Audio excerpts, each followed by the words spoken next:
what is, again, your job is to build relationships. Yeah. How do you do that via Zoom or whatever platform, like not being there? You get creative. You get really creative. Not only that, but you have to, going back to this word we mentioned earlier, you have to be even more intentional, right? You have to realize that some of those tried and true ways that you had before are not available to you. One of the things, and I just got into doing this right before COVID hit, because again, I just joined my company in January. One of the tricks that I found is a lot of lobbyists would just walk around the halls, not necessarily having a meeting, just literally walking around the halls, and they would run into so many different people, or they would go to Longworth and just sit in the cafeteria or sit by Dunkin' Donuts and just watch all the people come by, and people like, hey, Alex, what you doing over here? And just start up a conversation. You don't have that anymore, right? That tool is no longer in your disposal. So you Yeah. really have to be more strategic about how you're going to reach out to people. So the first thing for me, I really focused on what are the important issues to the business, right? And who are the key people that I need to talk to in this regard? Fortunately, I had developed some relationships before I left with certain chiefs of staff, and I would reach out to them. And I made sure that I didn't take up too much of their time, because I know that everyone right now is, pulling on them and trying to talk to them. Excuse me. So I made sure that when I did reach out, I made the best use of their time. The other thing was, I always try to figure out, again, how are you? How are you doing? I would take the first 5 minutes just to chat about that. Because one of the things that I found during COVID, we're all coping very differently. It's not easy for those of us who live alone. Being alone for extended amount of times, people have fallen into depression and isolation is, very difficult.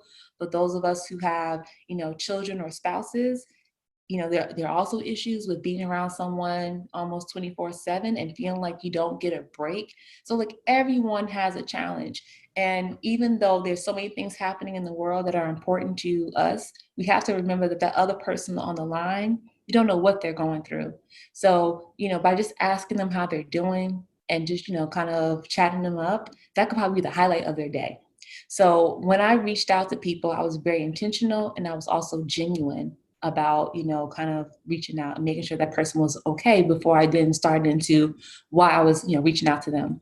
The other thing is, initially, members of Congress, they were not doing fundraisers because it just was weird to do fundraisers via Zoom. That has changed. Lots and lots of members are doing fundraisers on Zooms. I just did one yesterday. There was one week where I had like five, so people are adapting, and you're just finding other ways to engage folks. So yes, it's different, but we just found out there's just other ways that we have to reach out to folks. And this is not to take us off in a completely different direction, but I'm going to take us in a different direction. So, you spoke earlier about speaking, like your parents spoke life into you, and now you speak life into yourself. And on off conversation between you and I, we had a conversation about the importance of mentoring. So, you speaking life into others. Can you tell me, like, how do you, let's focus on you actually first. Do you have mentors? And how did you go about finding your mentors? Absolutely. I have mentors. I actually have a conversation with my mentor this afternoon. I think it's important to, when you're trying to develop these relationships, think about the things that you want to develop, right? So, oh, that sounded redundant, but think about the skills that you It want to works.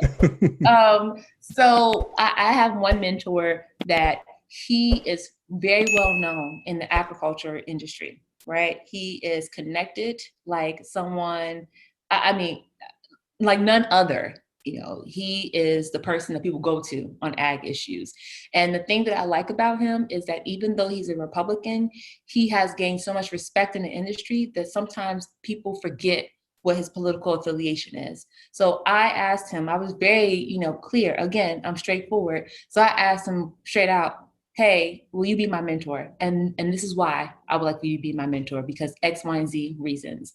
So I saw in him something that I wanted to build up in myself. I want to be someone that people look at and just think of first as being a expert on agricultural issues, and then worrying about my party affiliation after the fact. And then also too, I wanted to make sure that I had a mentor that did not look like me, right? Because again, I can't talk about people and how, sometimes they may not be aware of things and they're ignorant to things because they surround themselves with people who look like them and then fall into that same trap, right? So I want to make sure that my mentor looked different than I did. Yep. I have another mentor that he's internal to the business, and he understands my company. He's been here at my company for more than 20 years. And so I thought it was important to find someone, and he's outside of my business function. So he's not in government affairs. So I thought it would be good to have someone who has more of an eye on the company itself and could guide me from that perspective. And then, of course, I have a mentor that is focused on government affairs, who's been in this area for quite some time, not necessarily agriculture, but just in the industry in terms of the GA piece of it. So I wanted to make sure I had that mentor in my life. So again, you and I are kindred spirits.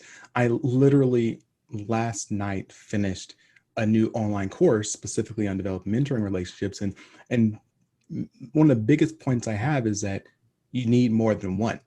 You need to identify what those different aspects of your life you want to grow, and then you find mentors who are tied to those aspects. I love how intentional you were and have been on identifying those mentors. Can I ask, what has made your mentoring relationships effective? What do you do? How I assume that they're not just you guys talk on the phone and just shoot the poop for a while. Like, you're getting something out of it. What makes those relationships effective? So I think first is the regularity of it. I think it's important to the first phone call that you have, right? You need to establish, like, how do you want to move forward? And I honestly think that it's incumbent on the mentee to figure that out, right? You need to lead the conversation, because you are the one that's probably going to get the most out of it. Now, granted, I've also been a mentor and am a mentor to others, and I get, just as much joy of doing that than they do. But again, I think the onus is on the person looking to be mentored to establish, like, what is it that they want out of that relationship. So, that first conversation is key. Establishing some regularity in terms of how often do you want to speak to this person? Is it at least once a month? Is it once a quarter? And then when you do speak to that person, having some kind of topics or some things that you want to touch on. Everything doesn't need to be so formal, but what I have found is that it helps you to stay on track. It helps you to kind of like tick off boxes if you have some idea of what you want to discuss. Again, I'm completely 100% in agreement with you on everything you just shared. And I'm hoping that everyone who's listening to this is taking notes, because this is technically, it's not free for her because she chooses her time, her very valuable time. But right now, this is free for you. So make sure you're taking notes and implementing what she's recommending. Hello, everyone. This is Alex Tremble from GPS Leadership Solutions. And if you found this last interview to be awesome, spectacular, and actually you benefited from it, let me tell you, this is only the tip of the iceberg. Visit the alextrembleshow.com, information below in the description, and that's where you'll find the full uninterrupted interview. And I'm telling you, there's so much great content you'll hear from this past leader, as well as all the other leaders we've already interviewed. So remember, don't just look back, reach back. If there's someone who you think will benefit from this interview or any of the other interviews, make sure you share it with them. Click the like, click the subscribe. And as I always like to end all my sessions, stay strong, stay positive, and definitely stay moving.